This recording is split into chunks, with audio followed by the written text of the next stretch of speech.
चिंतन श्री गुरुदेव दत्त श्री स्वामी समर्थ तुमचं माझ्या चॅनलमध्ये स्वागत आहे। शारदीय नवरात्र उत्सव अगदी जवळ आलेली आहे। आपल्याला सर्वांनाच माहिती आहे की नवरात्रामध्ये देवींची पूजा अर्चा केली जाते, दुर्गा मातेची पूजा केली जाते, तिच्या 9 रूपांची 9 दिवस रोज सेवा केली जाते। वर्षातून 4 वेळा नवरात्र येते, त्यातील 2 नवरात्र या गुप्त स्वरूपात साजरे केले जातात आणि 2 नवरात्र जी चैत्र महिन्यात येते आणि जी अश्विन महिन्यात येते ती मोठ्या प्रमाणात साजरी केली जाते। अश्विन महिन्यात येणाऱ्या ह्या नवरात्रीला शारदीय नवरात्र म्हणून साजरी केली जाते। धार्मिक ग्रंथेनुसार असं म्हटलं जातं की शारदीय नवरात्र उत्सव ही दुर्गा मातेला प्रसन्न करण्यासाठी अत्यंत शुभ मानले जातात।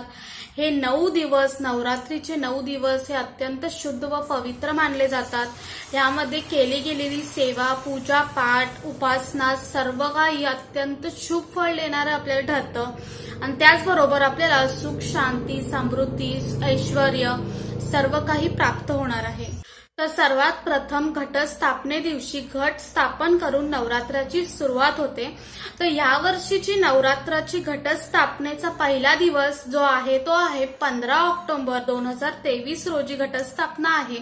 त्या दिवशी घट स्थापन करून मग नवरात्रीची पूजा अर्चा, पाठ, सेवा सर्व काही सुरुवात होते।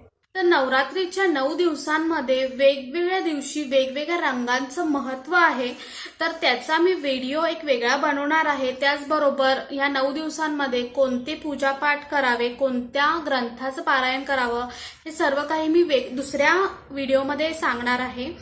तर या व्हिडिओमध्ये आपण आता बघणार आहोत तर घटस्थापना ही आपण आपल्या घरी घटस्थापना करतो किंवा आपलं मूळ घर असतं तिकडे घटस्थापना केली जाते। संपूर्ण घराण्याचा एकच घट बसवला जातो। जर तुम्ही तुमच्या घरी घट बसवत असाल किंवा मूळ घरी घट बसवत असाल तरी घरी तुम्ही तुमच्या घट नाही म्हणून पूजा सेवा करायची नाही असं नाहीये। तुम्ही पूजा अर्चा सर्व काही देवींची सेवा, पूजा, पाठ करू शकता, उपवास करू शकता, अखंड दिवा घरात लावू शकता। 9 दिवस अखंड दिवा लावण्याचंही फार महत्व आहे। याने घरात आपल्या कुळदेवीचा वास राहतो आणि त्याचबरोबर लक्ष्मी मातेचा आशीर्वादही आपल्याला मिळतो। जसे तुमच्या घराण्यामध्ये पद्धत वेगवेगळ्या घराण्यांमध्ये वेगवेगळी पद्धत आहे घट बसवण्याची। जशी तुमच्या घराण्यामध्ये पद्धत आहे तशा पद्धतीने तुम्ही तुमचं घट बसवा आणि त्यानंतर आपल्याला पूजा अर्चा करायची आहे। तर संपूर्ण 9 दिवस आई देवी भगवतीचा वास आपल्या घरामध्ये असतो। आपल्या कुळदेवीचा वास आपल्या घरात ती सूक्ष्म रूपाने वावर करत असते, त्यामुळे घरात वादविवाद होणार नाहीत याची काळजी घ्यावी, भांडण कटकटे होऊ नये याची काळजी घ्यावी। त्याचबरोबर 9 दिवस मांसाहार पूर्णपणे वर्ज्य करायचा आहे। या 9 दिवसांमध्ये जमत असेल तर तुम्ही शक्यतो चामड्याची कोणतीही वस्तू अंगावर परिधान करू नका। हे घरात घट बसवलेला असेल तर घराला कुलूप लागणार नाही याची काळजी घ्यावी।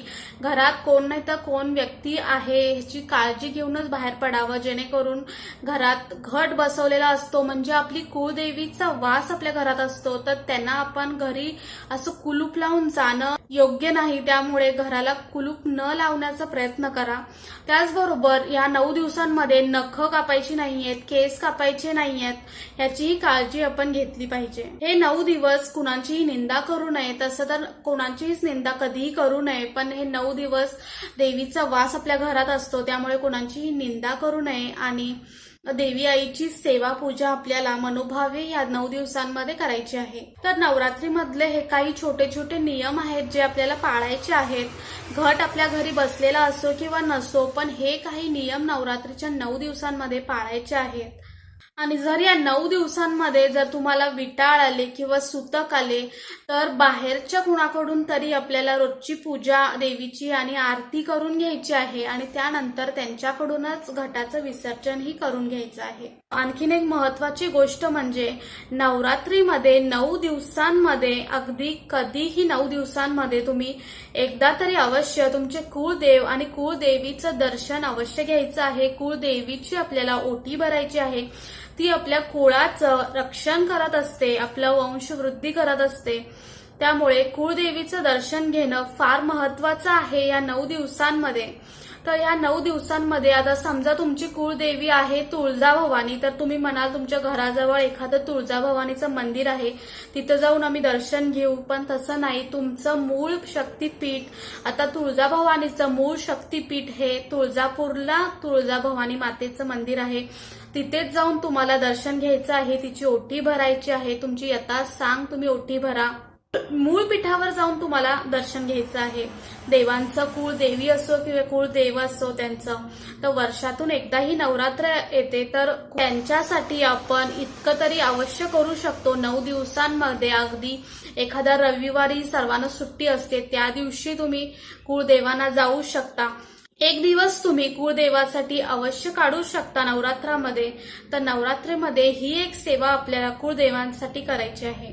या 9 दिवसांमध्ये दुर्गा माता महिषासुराशी युद्ध करत असते त्याचा वध करण्यासाठी, आणि त्यामुळेच ती आपल्याला अंधारातून प्रकाशाकडे नेत असते, आणि त्यामुळेच अखंड दिवा घरात लावण्याची पद्धत यामुळे पडलेली आहे. तर अखंड दिवा लावण्याचं फार महत्व आहे या 9 दिवसांमध्ये.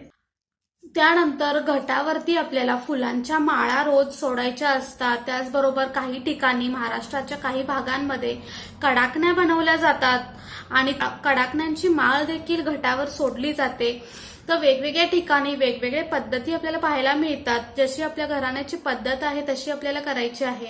आणि 9 दिवस कडकडीत उपवास हे फार महत्वपूर्ण आहे. या 9 दिवसांचं उपवासाचं महत्व, देवी आईचा आशीर्वादच आपल्याला मिळणार आहे. या 9 दिवस उपवास केल्याने आपल्याला कशाचीही घरात कमतरता पडणार नाही, धनधान्याची बरकत होत राहील.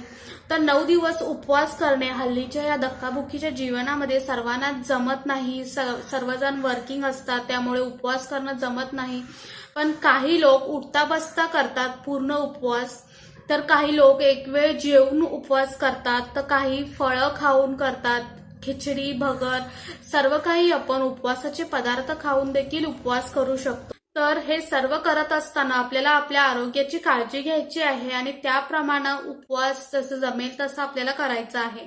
काही लोक या 9 दिवसांमध्ये उपवास जो करतात त्यामध्ये काही लोक सतरंजीवर झोपतात, चटईवर झोपतात, गादीवर झोपत नाहीत, असा त्याग करतात. त्याचबरोबर चप्पल त्याग करतात, म्हणजे 9 दिवस ते चप्पल धारण करत नाहीत. तर हे सर्व आपल्या श्रद्धेचा भाग आहे. आपल्याला जसं जमेल तशी सेवा आपल्याला करायची आहे. शेवटी काय तर देवी आईची पूजा अर्चा होणं महत्वाचं आहे. आपल्या श्रद्धेचा भाग म्हणून आपल्याला जमेल तसं आपण जे काही सेवा अर्चा करतो ती मनापासून केल्याने ती देवी आईपर्यंत पोहोचणारच आहे. तसेच नवरात्रीचे 9 दिवसादरम्यान दुर्गा मातेच्या त्या देवीची माहिती आपण त्या दिवशी घेणारच आहोत. तर नवरात्रीचे हे 9 दिवस फार महत्वपूर्ण आहेत आपल्या आयुष्यामध्ये.